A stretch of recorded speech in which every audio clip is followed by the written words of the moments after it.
सरकार को जगाने के लिए न जाने क्या क्या करना पड़ रहा है। किसी को पैदल मार्च करना पड़ रहा है, किसी को आंदोलन की तैयारी करनी पड़ रही है, लेकिन इसी बीच सरकार है कि अपनी कुंभकर्णी नींद से जागने का नाम नहीं ले रही है।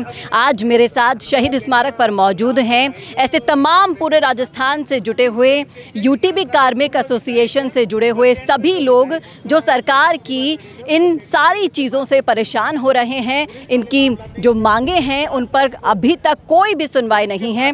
मैं जानना चाहूँगी आपसे सर कि क्या क्या मांगे हैं, क्यों सरकार सुनवाई नहीं कर रही। आप अजमेर से लेके जयपुर पहुँच गए, कोई आया कोई सुनवाई करने? मैम कोई नहीं आया अभी तक, और आगे भी हमारी जो मांग है मुख्यमंत्री स्तर तक वार्ता करने की, वो भी अभी तक किसी से कोई ऐसा संतोषपूर्ण जवाब नहीं मिल रहा है।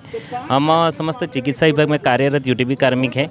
हमने कोरोना काल से हमने कंटिन्यू सेवाएं दी हैं, बट अब धीरे धीरे एक कैडर को सरकार सेवा काल ख़त्म कर रही है। किसी किसी को 2-2, 3-3 महीने से कोई किसी की सेवाएं ख़त्म कर दी है और किसी की ख़त्म करने के वो कगार पर है।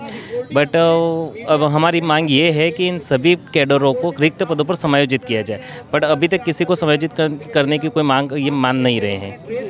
तो जिस तरीके से कोरोना काल में सबने अपना सहयोग दिया, जिसने अपना सहयोग दिया वो एक सैनिक की भांति सहयोग दिया था, जब भी जाकर पूरा का पूरा स्वास्थ्य विभाग संभाल पाया था इस सिचुएशन, इस महामारी को। लेकिन इन्होंने हमें हमारी महामारी से तो निकाल दिया, लेकिन इन पर जो गाज गिर रही है उसका क्या? सरकार को इन मांगों पर ध्यान देना होगा। आप क्या कहना चाहेंगे सरकार के इस पक्षपातपूर्ण रवैये पर?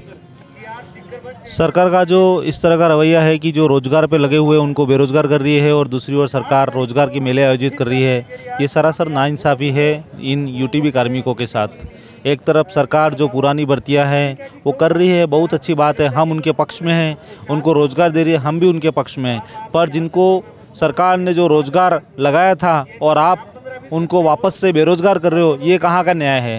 क्योंकि यूटीबी कार्मिक सभी पैरामेडिकल स्टाफ, नर्सिंग संवर्ग से हो, चाहे एनएम बहनें हो, चाहे फार्मासिस्ट हो, सभी ने संघर्ष करते हुए कोरोना काल जैसी महामारी में इन्होंने अपनी जान जोखिम में डाल करके सारे मरीजों की सेवा की है। इतनी सेवा करने के बाद भी अगर इनको इस तरह से बेरोजगार कर दिया जाए तो इन लोगों पे क्या बीतेगी। हमारे साथ काफ़ी बड़ी संख्या में माताएं, बहनें अपने छोटे छोटे बच्चों को लेकर के यहाँ पर आई हैं।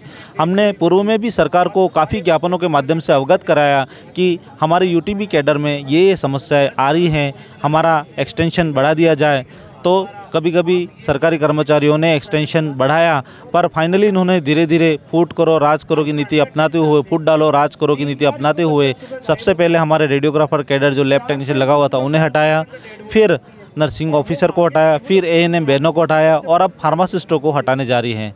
एक तरफ सरकार न्याय और नियमों की बातें करती है, जिसमें मैं बताना चाहूँगा कि फार्मेसी एक्ट 1948 के तहत किसी भी मेडिकल स्टोर या निःशुल्क दवा योजना के तहत बगैर फार्मासिस्ट के दवाई बांट नहीं सकते हैं। ऐसा सरकार का नियम है। 1948 एक्ट के तहत संलग्न इन नियमों का उल्लंघन सरकार के द्वारा किया जा रहा है। एक तरफ जहां प्राइवेट मेडिकल कॉलेज जहां लगे हुए हैं वहां पर हर महीने डीसीओ की तरफ से जाँच की जाती है, ड्रग इंस्पेक्टर की तरफ से जाँच की जाती है, और जहाँ दूसरी ओर जहाँ मुख्यमंत्री निःशुल्क दवा योजना जो पूरे राजस्थान का जो मॉडल था पूरे देश के लिए एक तरह से अग्रणीय मतलब मॉडल रूप बना हुआ था, उसी को सरकार उसके अंदर जो काम करने वाले जो फार्मासिस्ट हैं, नर्सिंग संवर्ग के लोग हैं, उन्हें ही लोग बेरोजगार करके नियमों का भी उल्लंघन कर रही है।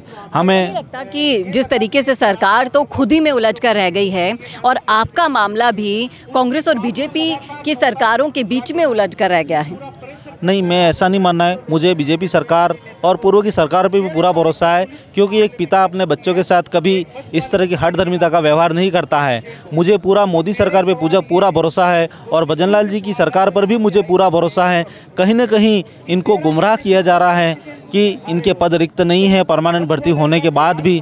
मुझे क्योंकि जहाँ तक मेरा मानना है, मोदी जी इस देश को देश नहीं मानते हैं, अपने देश को एक परिवार मानते हैं, और जब परिवार का एक छोटा सा बच्चा अगर रोता है तो अपनी माँ उसे उसकी रक्षा करने के लिए प्रेषित करती है, एक पिता उसकी रक्षा करता है। ठीक उसी तरह हमारे मोदी जी भी इन बेरोजगारों को वापस से न्याय दिलाएंगे और रोजगार की दिशा में अग्रसर करेंगे, ऐसी मेरी पूरी कामना है। लेकिन एक वक्त था जब सचिन पायलट भी अजमेर से लेके, आपको याद होगा कि पैदल यात्रा लेकर आए थे राजस्थान में, और आप लोगों ने क्या पायलट सरीखे या हनुमान बेनीवाल सरीखे या किरोड़ी लाल मीणा जो जन जन के नेता माने जाते हैं, क्या उनसे उम्मीद नहीं लगाई इस मामले में? क्या आप लेके नहीं गए ये मामला उनके पास? मैम, हम तो हर जनप्रतिनिधि के पास ये मामला लेकर गए हैं। पूर्व की सरकार में भी हम कार्यरत थे, उन्होंने भी समय समय पर सेवा अभिवृद्धि की, बट अभी वो अचानक से सभी की सेवा समाप्त कर दी गई है। और इस सरकार में भी हम अधिकारियों के पास भी समय समय पर उनके पास गए, बट अधिकारियों के पास कुछ संतोषपूर्ण जवाब नहीं मिला। और ऊपर से हमको किसी अधिकारी द्वारा ये कहा गया कि आप सरकार से पूछ के पैदा हुए थे क्या। ये इस जवाब से हम बहुत दुखी हुए और सरकार से हम ये आशा करते हैं कि ऐसे अधिकारियों पर वो एक्शन ले, है ना, और इस तरीके से जवाब किसी कार्मिक को ना दिया जाए। तो जिस तरीके से इनके साथ अन्याय हो रहा है, हम इस वीडियो के माध्यम से उस सरकार पर जिसके कान पर जूं नहीं रेंग रही है, ये आवाज़ हमारे प्लेटफॉर्म के माध्यम से भी उठाते हैं कि जल्द से जल्द इनको न्याय मिले। जितने भी जननेता हैं, जब वोट लेने के लिए इनके पास जाते हैं तो इनकी पीड़ा में इनका साथ देने का उनका भी पूरा अधिकार है। तो तमाम सारे जनप्रतिनिधियों से भी यही निवेदन है कि इनकी मांगों पर जल्दी से संज्ञान लें और सरकार तक इनकी मांगों को पहुँचाया जाए, ताकि इनके पेट पर जो लात मारी जा रही है सरकार की तरफ से, वो जल्द से जल्द इस चीज़ का निवारण हो सके। कैमरामैन करण के साथ चेतना शर्मा, संवाद के लिए। भारत का सबसे तेजी से बढ़ता हुआ डिजिटल न्यूज चैनल, जिसका परिवार 4,17,000 लोगों से भी ज्यादा बढ़ रहा है, वो संवाद न्यूज चाहता है हर जिले और हर राज्य में मीडिया पार्टनर्स। तो अगर आप बनना चाहते हैं संवाद न्यूज के पार्टनर्स, तो कांटेक्ट करें नीचे दिए गए नंबर्स पर। इसके अलावा अगर आप वीडियो एडिटर बनना चाहते हैं या फिर न्यूज इंडस्ट्री में बतौर इंटर्न सब सीखना चाहते हैं, तो संवाद न्यूज के जयपुर हेड ऑफिस में काम करने के लिए संपर्क करें स्क्रीन पर दिए गए नंबर पर।